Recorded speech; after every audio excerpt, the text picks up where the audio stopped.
Ese objeto estaba maldito y nadie me creyó. Si te atraen las historias de terror que se sienten reales, debes saber algo antes de continuar.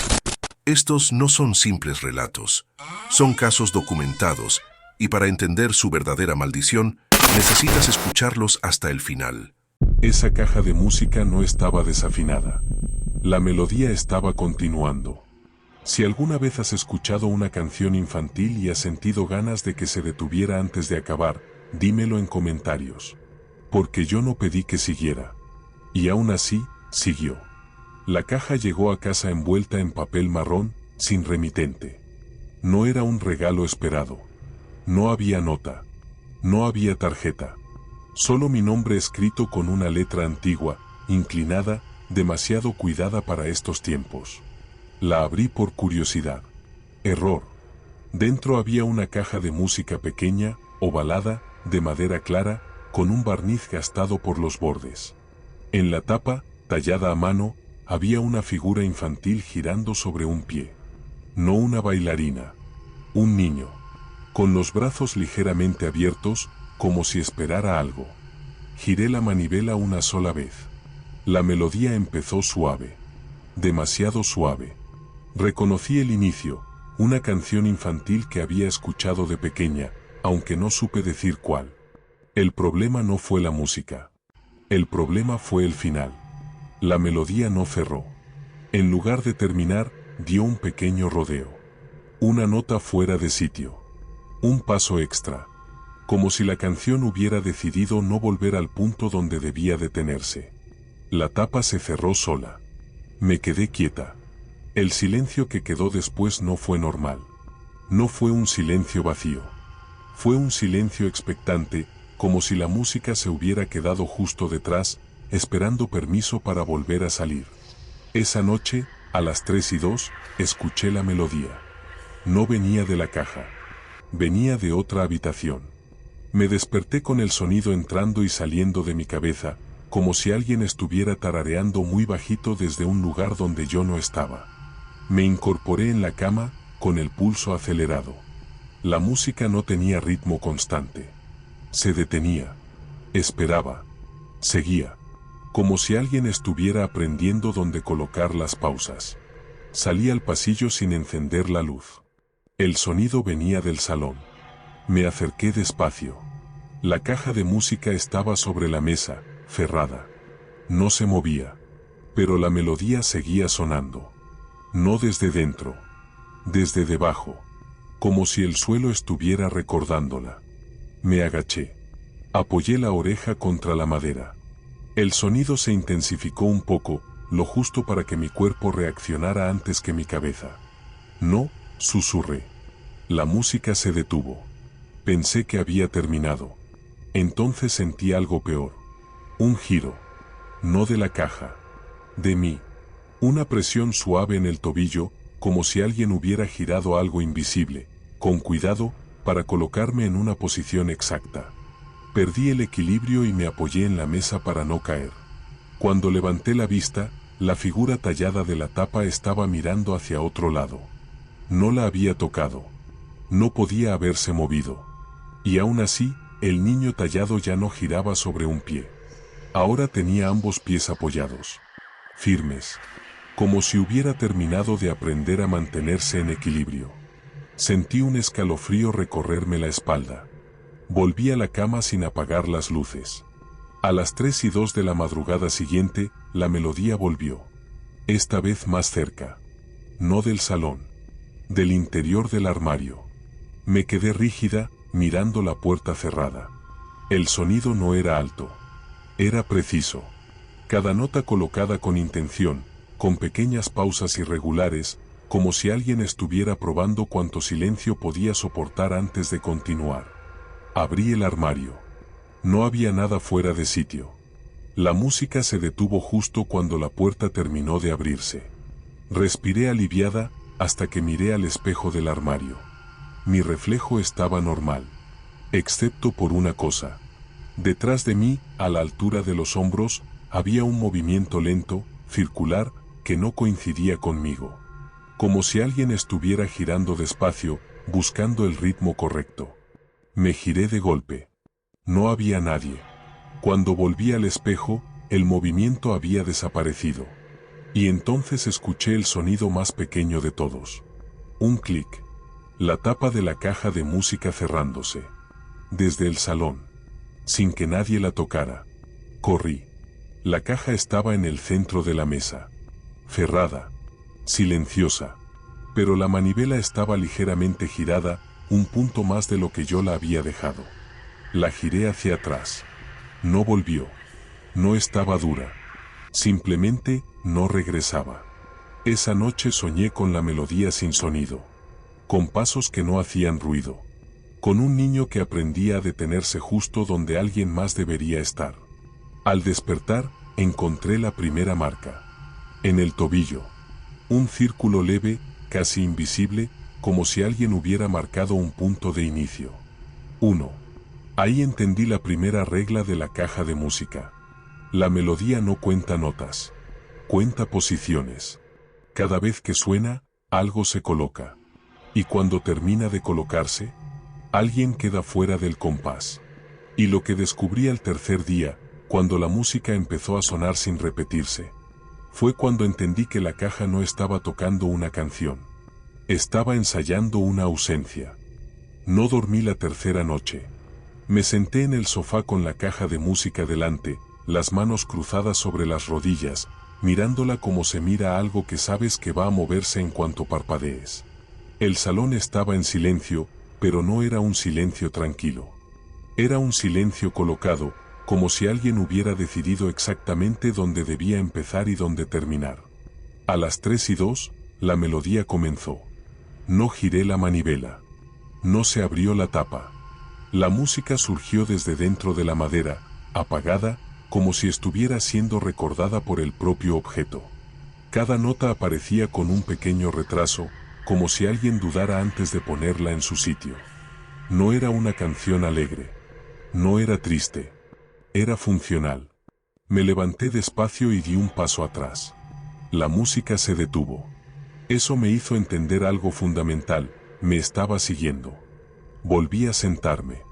La melodía continuó exactamente donde se había quedado, sin empezar de nuevo, sin corregirse. No había error. Había continuidad. Como si la caja supiera en qué punto exacto estaba yo respecto a ella. Me acerqué y levanté la tapa con cuidado. Dentro, el cilindro metálico estaba inmóvil. No giraba. No había vibración. Y aún así, la música seguía sonando, ahora un poco más clara, como si hubiera ganado confianza. Dije. La melodía se detuvo de golpe. El silencio que quedó fue tan denso que me dolieron los oídos. Sentí una presión en el pecho, como si algo se hubiera quedado a medias. Entonces ocurrió algo que me hizo retroceder de golpe. La figura tallada en la tapa había cambiado de postura otra vez. Ahora tenía la cabeza ligeramente inclinada hacia abajo, como si estuviera mirando el interior de la caja. Y los pies, que antes estaban firmes, ahora parecían desplazados unos milímetros hacia adelante. Como si hubiera avanzado. Sentí un mareo fuerte. Me apoyé en la mesa para no caer. Ahí comprendí la segunda regla, sin que nadie tuviera que explicármela. Mano blanca indicando hacia la derecha cada vez que la melodía se interrumpe, algo queda mal colocado. No era solo cuestión de que sonara o no. Era como se detenía. Cerrar la tapa, hablar, moverse, todo alteraba la colocación. Decidí no tocarla más. La dejé abierta, con la tapa levantada, como si eso pudiera evitar que cerrara donde no debía. Me fui al dormitorio y me metí en la cama con la luz encendida, el corazón acelerado. A las 3:02, la melodía volvió. No venía del salón. Venía de debajo de la cama. Me quedé rígida, mirando el espacio oscuro entre el suelo y el colchón. El sonido no era más fuerte. Era más cercano, como si cada nota se apoyara en el suelo antes de llegar a mis oídos. No cierres, susurré, sin saber a quién. La melodía continuó. Sentí una presión suave en la rodilla, como si alguien invisible hubiera girado algo muy despacio. El dolor fue leve, pero la sensación fue clara, me estaban colocando. No me moví. La música avanzó unas notas más y se detuvo sola. Sin cierre. Sin golpe. Sin final. Al instante, la presión desapareció. Esperé varios minutos, sin atreverme a respirar hondo. Cuando el silencio se asentó, salí del dormitorio con pasos torpes. La caja seguía abierta. Pero el cilindro había girado un poco. No lo suficiente para tocar otra nota. Solo lo justo para marcar un punto nuevo. En el suelo, justo delante de la mesa, había una marca leve, circular, como una huella de giro. 1. Esa noche soñé con una habitación llena de personas quietas, colocadas en posiciones exactas, como piezas de una coreografía que nadie había terminado de enseñarles. Cada vez que alguien se movía, la música se cortaba y otra persona quedaba mal colocada. Al despertar, la marca en mi tobillo había avanzado unos centímetros hacia arriba. No era una herida. Era una señal de progreso. Pasé el día sin salir de casa. Evité hacer ruido. Evité mover muebles. Evité incluso hablar en voz alta, como si el sonido pudiera cerrar algo que debía permanecer abierto. A las 3:02 de la tarde, la melodía sonó de nuevo. Sí, de día. Eso me hizo temblar. La música venía del baño. Entré despacio. El sonido parecía salir del espejo. Me acerqué y vi algo que me heló la sangre. Mi reflejo estaba ligeramente desfasado, como si tardara un instante más en completar mis movimientos. Detrás de mí, la figura del niño tallado giraba muy despacio, aunque yo estaba quieta. No, dije. No es aquí. La melodía se cortó. Sentí un tirón en la cadera. Caí de rodillas. El dolor fue breve, pero la sensación fue clara, otra corrección. Entendí entonces la tercera regla. Mano blanca indicando hacia la derecha. La caja no toca para que escuches. Toca para que ocupes el lugar correcto. Y cuando termina de colocar, ya no necesitas moverte más. Esa noche, exhausta, cometí el error que había estado evitando. La melodía empezó a sonar en el salón. Me levanté, mareada, y cerré la tapa de la caja con un gesto brusco. El sonido se cortó en seco. El aire se tensó. Sentí todas las presiones a la vez, como si alguien hubiera intentado ajustar cada parte de mi cuerpo de golpe. Caí al suelo, sin aire, con la sensación de que algo se había quedado abierto en el lugar equivocado. Cuando pude levantarme, vi la figura tallada. Ya no estaba sobre un pie. No estaba sobre dos. Estaba apoyada fuera de la tapa, con ambos pies tocando la mesa. La caja ya no era suficiente. Y entendí, con un terror nuevo y más profundo, que había cerrado la tapa antes de tiempo. Y lo que ocurrió cuando la melodía volvió a sonar sin caja.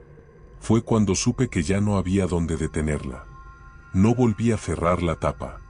Eso fue lo primero que decidí cuando la melodía regresó sin caja, flotando por el salón como un recuerdo mal colocado.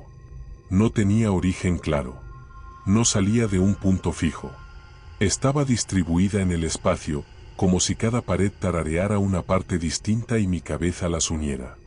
Me senté en el suelo, apoyada contra el sofá, intentando no moverme. La figura tallada seguía sobre la mesa, fuera de la tapa, con los pies firmes, demasiado firmes para algo que siempre había estado girando.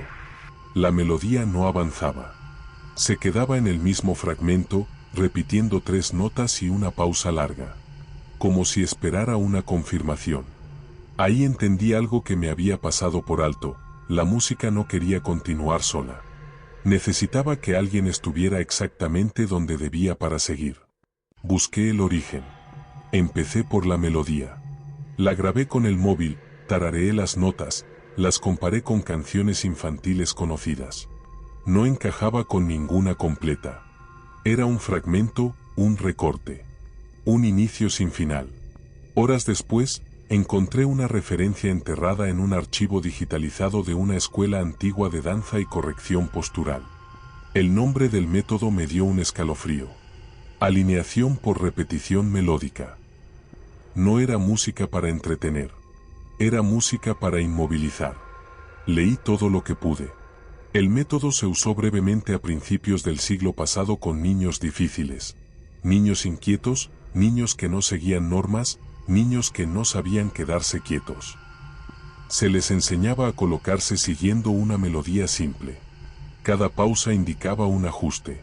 Cada repetición, una corrección. El objetivo no era que aprendieran a moverse bien. Era que aprendieran a no moverse en absoluto. La caja de música no era un juguete.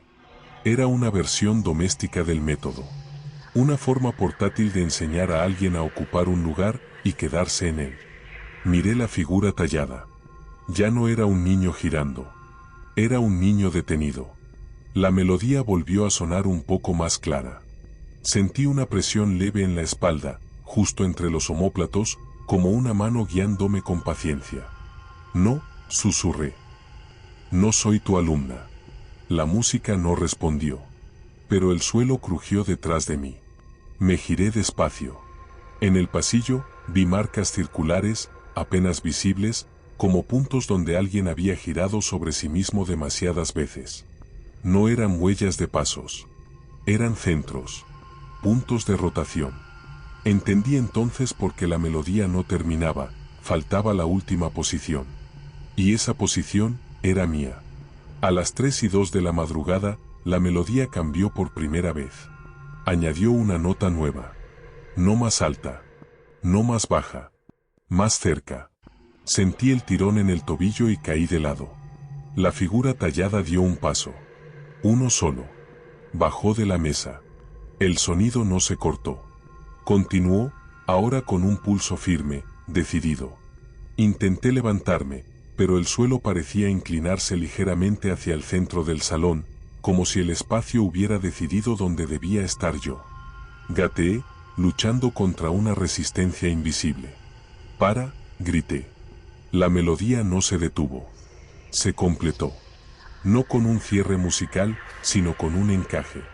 Una sensación física de que algo había encontrado su sitio.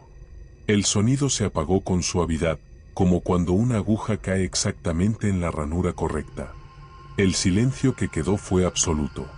Me quedé tumbada en el suelo, jadeando, esperando el dolor, la marca final, el final de algo. No llegó. Me levanté con dificultad y fui al espejo. Mi reflejo estaba quieto. Demasiado. Parpadeé. Parpadeó conmigo. Moví la mano. Me imitó. Todo parecía normal, excepto por una cosa. No sentía impulso de moverme. No había inquietud. No había nervio.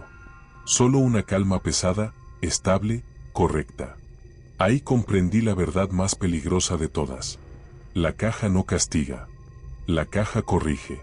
Y cuando termina de corregir, ya no necesitas querer nada más. La figura tallada estaba ahora en el centro del salón, en la posición exacta donde yo había estado segundos antes. De pie. Inmóvil. Mirando al frente. No me miraba a mí. Miraba el lugar. Y entendí que no me había reemplazado. Me había enseñado. Desde ese día, a veces me descubro quedándome quieta demasiado tiempo. En medio de una habitación.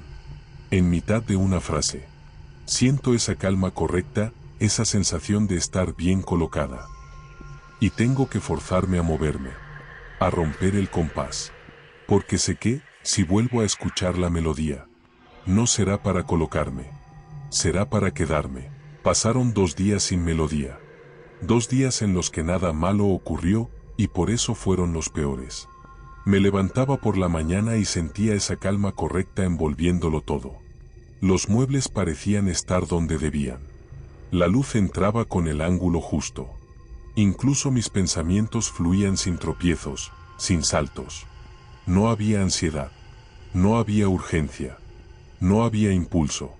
Me descubrí de pie en medio del salón durante minutos, sin hacer nada, sin sentir que faltara algo. Y eso fue lo que me hizo reaccionar. Porque yo siempre he sido inquieta. Siempre he tenido ese ruido interno que empuja, que molesta, que te hace cambiar de postura, levantarte, moverte. Ese ruido había desaparecido. Y en su lugar, había una sensación peligrosa, encaje. Decidí romperlo. No con ruido, No con violencia. Con un gesto simple. Cambié una silla de sitio. La arrastré unos centímetros hacia la izquierda, fuera del eje perfecto que había formado con la mesa. El sonido de las patas contra el suelo fue áspero, incómodo. Me recorrió un escalofrío inmediato, como si hubiera hecho algo mal delante de alguien que no se ve. El aire se tensó. No hubo melodía. Pero sentí la corrección. Una presión firme en el hombro derecho, empujándome suavemente hacia atrás, como una mano paciente que te devuelve a tu marca. Di un paso para resistirme y el suelo crujió, no bajo mis pies, sino alrededor, como si el espacio entero se ajustara para contradecirme. No, dije. Me muevo. El silencio respondió con peso. Avancé otro paso. La presión aumentó. No dolía. No amenazaba. Era insistente. Educada. Como alguien que sabe que, al final, vas a ceder. Entonces escuché algo peor que la melodía. Un ensayo. No música. No notas. Un patrón de pausas. El mismo que había precedido a cada corrección. 2 silencios. Una presencia. 2 silencios. Otra. La figura tallada ya no estaba en el centro del salón. Estaba detrás de mí. No caminó. No se desplazó. Simplemente ocupó ese lugar como si siempre hubiera sido suyo. No, susurré. Ese sitio no. Sentí la presión en la cadera. Luego en la rodilla. Ajustes pequeños. Precisos. Como si alguien estuviera afinando un instrumento que ya casi estaba listo. Me obligué a moverme. Di un paso torpe, fuera de ritmo, y tropecé. Caí al suelo. El golpe fue real, humano, desordenado. Y por primera vez desde que todo empezó, el espacio no corrigió. Hubo un silencio distinto. No expectante. Confundido. Aproveché. Me levanté como pude y empecé a mover cosas. Desordené la mesa. Giré cuadros. Abrí cajones. Rompí la simetría con torpeza, con rabia. Cada gesto se sentía como nadar contra una corriente invisible. Entonces, por primera vez, la melodía volvió. No completa. Solo el inicio. 3 notas. La caja de música, que había dejado abierta, vibró sobre la mesa. El cilindro giró solo un poco y se detuvo. No quise escuchar más. La agarré y salí de casa. Bajé las escaleras sin mirar atrás, con la caja contra el pecho, sintiendo cómo vibraba con cada paso, como si supiera que me estaba alejando de su centro. Salí a la calle, respiré aire frío, irregular, lleno de ruido real. Y ahí ocurrió algo que no había previsto. La melodía no se perdió. Siguió sonando. Más débil, sí, pero presente. No estaba ligada a la casa. Estaba ligada a mí.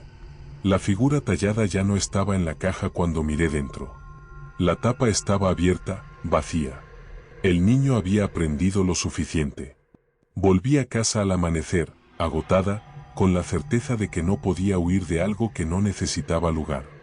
El salón estaba desordenado, torcido, mal alineado, y por primera vez, eso me tranquilizó.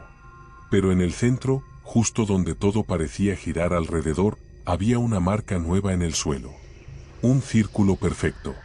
La posición final. Y supe que aún faltaba una cosa. No moverme mal. No huir. No rompí la caja de música.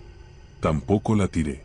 La dejé abierta, vacía, en medio del salón, como una herida que no se cierra. La melodía seguía apareciendo a ratos, breve, incompleta, como un recordatorio. Pero ya no marcaba. Ya no corregía con tanta seguridad. Había aprendido algo esencial: la corrección necesita cooperación. Así que dejé de cooperar. No con grandes gestos heroicos. Con decisiones pequeñas y torpes. Me sentaba en sitios incómodos. Caminaba sin rumbo por la casa. Me detenía en medio del pasillo. Dormía atravesada en la cama, con los pies fuera, rompiendo cualquier simetría posible. Cada día costaba más. La presión volvía a veces. Leve, persistente, como una sugerencia amable. pero no llegaba a cerrarse. No encontraba el encaje. Una noche, a las 3:02, la melodía sonó por última vez. Completa. No fuerte. No hermosa. Correcta. Sentí el impulso inmediato de levantarme y ocupar el círculo del suelo. Era una certeza física, indiscutible, como cuando sabes dónde está tu sitio en una fila sin mirarlo. Me quedé quieta. La melodía avanzó. Las notas finales llegaron, y no encontraron a nadie. El sonido se deshilachó. No se cortó. Se desorientó. Fue la primera vez que la música sonó mal de verdad. La presión desapareció. El aire se soltó. El silencio volvió, pero ya no era colocado. Era caótico. Vivo. Al amanecer, la caja de música estaba cerrada. No la había tocado. La abrí. Dentro no había cilindro. No había mecanismo. Solo polvo fino, claro, como madera vieja molida por años de uso. Desde entonces, la calma correcta no ha vuelto del todo. A veces, cuando entro en una habitación, siento ese tirón leve, esa invitación a quedarme donde encajo mejor. Y tengo que moverme. A propósito. Aunque sea incómodo. Aunque no tenga sentido. Porque entendí la última regla, la más peligrosa. No todos los lugares quieren que estés bien. Algunos quieren que te quedes. Si alguna vez escuchas una melodía infantil que parece colocarte en lugar de acompañarte. Si notas que el silencio empieza a decidir por ti. Si un objeto parece saber exactamente dónde deberías estar. Muévete mal. Rompe el compás. Elige el sitio equivocado. Y si quieres conocer la historia del reloj de pared que marcaba horas que no existían y enseñaba a la gente cuándo detenerse para siempre, ve al siguiente vídeo que te dejo aquí. Porque hay objetos que no buscan asustarte. Buscan ordenarte.